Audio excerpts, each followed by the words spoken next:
500 000 hectares. Le chiffre semble froid, presque administratif, presque technique. Pourtant, derrière cette étendue se dissimule un pari agricole d'une ampleur considérable, un pari qui pourrait redéfinir en profondeur l'avenir alimentaire de l'Algérie pour les décennies à venir. Dans un monde où la sécurité alimentaire est désormais une priorité stratégique de premier ordre, où les nations rivalisent pour sécuriser leurs approvisionnements, la question ne se résume plus simplement à produire davantage. Elle impose de produire suffisamment, de manière durable, organisée et surtout sur son propre territoire national. Développer et structurer 500 000 hectares agricoles, c'est bien plus qu'un simple agrandissement des surfaces cultivées. C'est poser les fondations solides d'une véritable autonomie alimentaire, une autonomie robuste, pérenne et capable de résister aux turbulences d'un monde en mutation constante. Ce pari ne repose ni sur une culture miracle qui résoudrait tout d'un coup ni sur une promesse spectaculaire destinée à séduire. Il s'inscrit dans une logique de masse maîtrisée, rigoureuse et méthodique, où l'organisation, la planification et la cohérence jouent un rôle tout aussi déterminant que la qualité intrinsèque de la terre elle-même. Derrière ces hectares se cachent des choix concrets, précis et structurants qui conditionnent l'ensemble du projet. Quelle zone géographique mettre en valeur en priorité ? Quelle culture privilégier selon les terroirs et les besoins nationaux ? Comment gérer efficacement la ressource en eau, rare et précieuse dans bien des régions du pays ? Comment relier de manière fluide et efficiente les champs aux silos, puis les silos au marché de consommation ? Sans cette chaîne complète, fonctionnelle et bien huilée, la surface, aussi grande et prometteuse soit-elle, ne nourrit personne. Elle reste une opportunité inexploitée, un potentiel en sommeil. Ce projet soulève également une interrogation fondamentale qui mérite d'être posée sans détour. L'Algérie est-elle véritablement en mesure de convertir une grande superficie agricole en capacité alimentaire stable, une capacité capable d'absorber les chocs climatiques et économiques qui se multiplient et s'intensifient à l'échelle mondiale ? La réponse ne viendra pas des discours officiels ni des annonces de tribune. Elle viendra exclusivement de la méthode, de la rigueur dans l'exécution et de la cohérence maintenue sur le long terme. Dans cette vidéo, nous allons analyser en détail comment 500 000 hectares pourraient devenir un levier décisif et transformateur pour nourrir durablement la population algérienne, en entrant dans le concret de la mise en œuvre, étape par étape. Si tu veux suivre les projets agricoles et économiques qui peuvent réellement transformer l'équilibre du pays, abonne-toi à la chaîne et laisse un like pour soutenir ce type de contenu. Parler de 500 000 hectares n'a de sens réel et opérationnel que si l'on comprend précisément comment une surface brute se transforme en capacité productive stable, régulière et reproductible dans le temps. La première erreur, et elle serait lourde de conséquences, serait de traiter ces hectares comme un ensemble homogène et uniforme, comme si chaque portion de territoire offrait les mêmes possibilités et les mêmes contraintes. En réalité, leur efficacité globale repose entièrement sur leur répartition géographique intelligente, la qualité agronomique réelle des sols et surtout leur cohérence logistique avec les infrastructures existantes. Une surface dispersée aux quatre coins du territoire, mal reliée aux axes de transport et éloignée des centres de stockage, produit peu et coûte cher, même si elle est immense sur le papier. En revanche, des zones bien regroupées, stratégiquement connectées aux axes routiers, ferroviaires et aux centres de collecte, peuvent alimenter durablement et efficacement une population entière tout en générant des économies d'échelle considérables. Le cœur du projet repose donc sur une cartographie rigoureuse, précise et scientifiquement établie. Il s'agit avant tout d'identifier les zones où la combinaison du sol, du climat et de l'accès à l'eau autorise une production régulière et prévisible, puis d'organiser ces espaces comme un système intégré et cohérent plutôt que comme une simple juxtaposition désordonnée de parcelles individuelles. Cette logique systémique transforme l'hectare en véritable unité stratégique, avec une valeur bien au-delà du simple indicateur de surface. Chaque hectare devient un maillon d'une chaîne plus grande, et c'est la qualité de cette chaîne qui détermine la capacité alimentaire réelle du pays. Le choix des cultures sur ces 500 000 hectares constitue un autre facteur absolument décisif dans l'équation. Nourrir une population entière ne signifie pas multiplier les productions dans tous les sens ni céder aux modes agricoles du moment, mais sécuriser avec constance les fondamentaux alimentaires qui structurent les habitudes de consommation. Les céréales, les oléagineux et les cultures fourragères forment l'ossature indispensable de cette stratégie nationale. Elles garantissent à la fois l'alimentation directe des populations au quotidien et l'alimentation animale nécessaire à l'élevage, créant ainsi une synergie naturelle et vertueuse entre les deux piliers de la production alimentaire.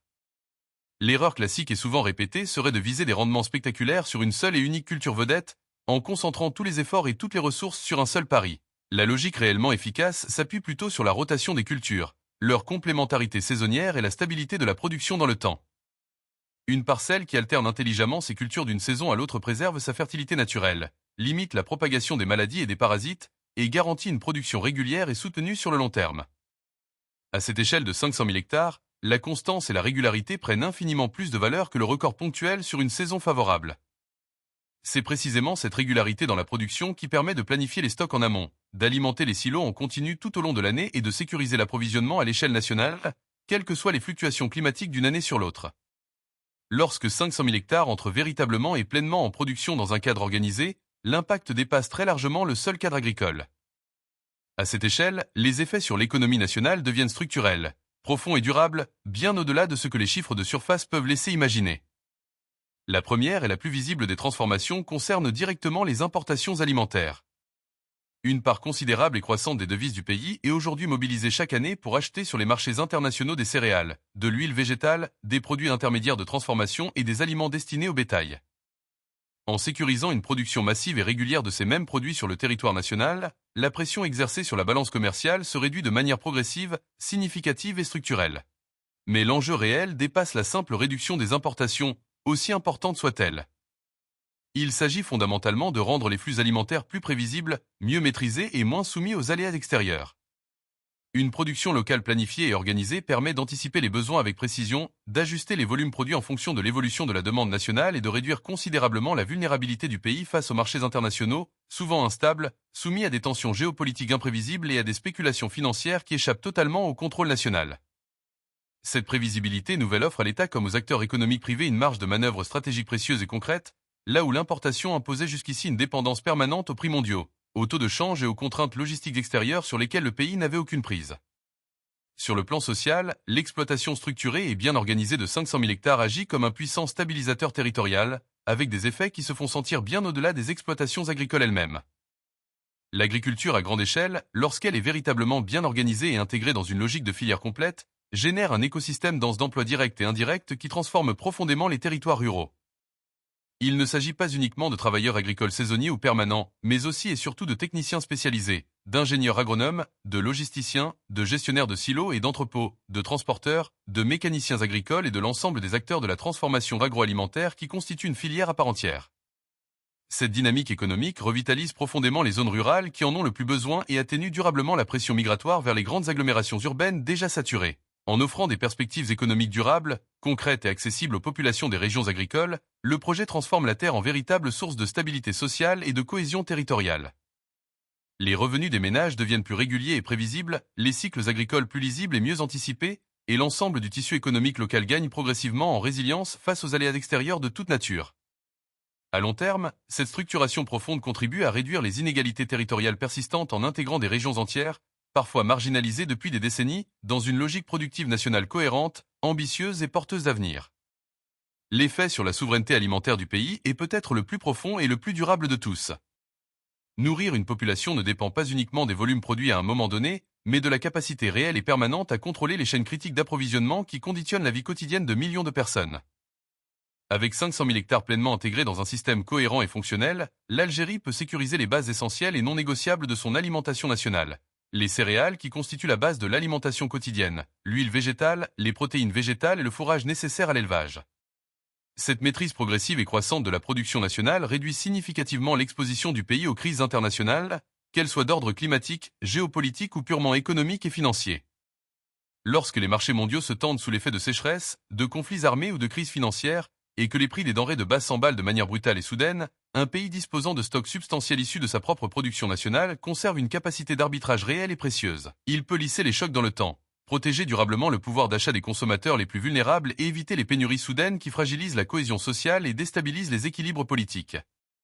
Cette souveraineté alimentaire n'est pas une posture idéologique ni une rhétorique de tribune. Elle est profondément opérationnelle et rigoureusement mesurable. Elle se traduit en silos remplis à intervalles réguliers, en circuits de distribution fonctionnels et capillaires sur l'ensemble du territoire, et en continuité d'approvisionnement garantie pour l'ensemble de la population, même dans les contextes les plus difficiles et les plus imprévisibles. C'est sur cette base concrète que se construit, hectare après hectare, une Algérie alimentairement souveraine et résiliente.